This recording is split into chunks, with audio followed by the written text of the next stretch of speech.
ಎಲ್ರಿಗೂ ನಮಸ್ಕಾರ. ಮತ್ತು ನಾನು ಫಸ್ಟ್ ಟೈಮ್ ಚೇಂಬರಲ್ಲಿ ಇಷ್ಟು ಜನ ನೋಡಿ ಇಷ್ಟು ಜನದ ಜೊತೆ ಗಣೇಶನ ಹಬ್ಬ ಮಾಡ್ತಾಯಿರೋ ತುಂಬ ಖುಷಿ ಆಗ್ತಿದೆ.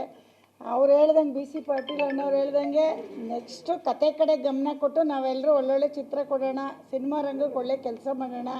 ನಿಮ್ಮೆಲ್ಲರೂ ಸಪೋರ್ಟ್ ಬೇಕು, ಮಾಧ್ಯಮದವ್ರದ್ದು ನಮಗೆ ಮೇಯ್ನ್ ಸಪೋರ್ಟ್ ಇರಬೇಕು. ಅದಾದಮೇಲೆ ನಾವೆಲ್ಲ ಏನು ಕೆಲಸ ಮಾಡಿದ್ರು ನೀವು ಜನಕ್ಕೆ ರೀಚ್ ಮಾಡಬೇಕು. ಇದ್ರ ಮುಖಾಂತರ ಗಣೇಶ ಎಲ್ರಿಗೂ ಒಳ್ಳೇದು ಮಾಡಲಿ, ಮುಂದಿನ ದಿನಗಳಲ್ಲಿ ನಾವೆಲ್ಲ ಒಳ್ಳೊಳ್ಳೆ ಕೆಲಸ ಮಾಡೋಕ್ಕೆ ಪ್ರೋತ್ಸಾಹ ಸಿಗಲಿ ಅಂತ ಎಲ್ರಿಗೂ ಕೇಳ್ಕೊತೀನಿ ಅಷ್ಟೇ. Okay, thank you. ಹೌದು, ಈ ವರ್ಷ ನಾನು ಇನ್ನೊಂದು ಅಂದರೆ ನಾನು ಡಿಸ್ಟ್ರಿಬ್ಯೂಷನ್ ತೊಗೊಂಡಿದ್ದೀನಿ. ಅನುಷ್ಕಾ ಶೆಟ್ಟಿ ಒಂದು ಹುಡುಗಿ, ಅವರು ನಮ್ಮ ಕನ್ನಡದ ಹುಡುಗಿ ಆಗಿರೋದ್ರಿಂದ ಫಸ್ಟು ಸೆಲೆಕ್ಷನ್ ಅದಕ್ಕೆ ಹೋಗಿದ್ದೀನಿ. ಮುಂದಿನ ದಿನಗಳಲ್ಲಿ ಎಲ್ಲ ಚಿತ್ರಗಳನ್ನೂ ಮಾಡ್ತೀನಿ ನಾನು, ಆ ಥರ ನಾನು ಅಂದ್ಕೊಂಡಿದ್ದೀನಿ. ನೀವು ಎಲ್ಲರೂ ಮಾಡಬೇಕು, ನಾವು ಒಬ್ಬರೇ ಅಲ್ಲ, ಎಲ್ಲರೂ ಸಹಕಾರ ಎಲ್ಲದರಲ್ಲೂ ಇರಬೇಕು. ನಾವೊಬ್ಬರು ನೀವೊಬ್ಬರು ಅಂತ ಅಲ್ಲ, ಎಲ್ಲರೂ ಎಲ್ಲ ಕೆಲಸದಲ್ಲಿ ಭಾಗಿಯಾದರೆ ನಿಜವಾಗ್ಲೂ ಏನೋ ಒಂದು ಹಂತಕ್ಕೆ ಹೋಗ್ಬೋದು, ಕನ್ನಡ ಇಂಡಸ್ಟ್ರಿ ತಗೊಂಡು ಹೋಗ್ಬೋದು ಅಂತ.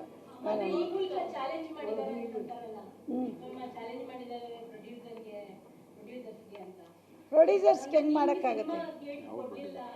ನಾವೇ ಪ್ರೊಡ್ಯೂಸರ್ಸ್ ಅಲ್ಲಮ್ಮ, ಪ್ರೊಡ್ಯೂಸರ್ಸ್ಗಲ್ಲ ಅದು. ಬೇರೆ ಬೇರೆ ಇಲ್ಲಿ ದೇವಸ್ಥಾನಕ್ಕೆ ಬಂದಾಗ ಬೇಡ, ಬೇರೆ ಮೀಟಲ್ಲಿ ಹೇಳೋಣ, ಬೇರೆ ಒಂದು ಪ್ರೆಸ್ ಮೀಟ್ ಮಾಡ್ತೀವಲ್ಲ ಅಲ್ಲಿ ಇದು ದೇವ್ರ ವಿಷಯಕ್ಕೆ ಬಂದಾಗ ನೆಗೆಟಿವ್ ಬೇಡ. ಓಕೆ, ಮಾತಾಡೋಣ, ಮುಂದಿನ ದಿನಗಳಲ್ಲಿ ಮಾತಾಡ್ತೀವಿ. ಓಕೆ,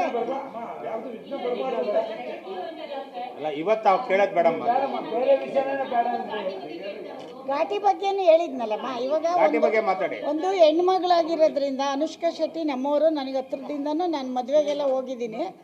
ಜೊತೆಗೆ ನನಗೆ ಒಂದು ನಮ್ಮ ಕರ್ನಾಟಕದಕ್ಕೆ ನಾನು ಅವರು ಹುಡುಗಿ ಆಗಿರೋದ್ರಿಂದ ತೊಗೊಂಡಿದ್ದೀನಿ. ಮುಂದಿನ ದಿನಗಳಲ್ಲಿ ಎಲ್ಲ ಭಾಷೆನೂ ಮಾಡ್ತೀನಿ, ಕನ್ನಡನೂ ಮಾಡ್ತೀನಿ.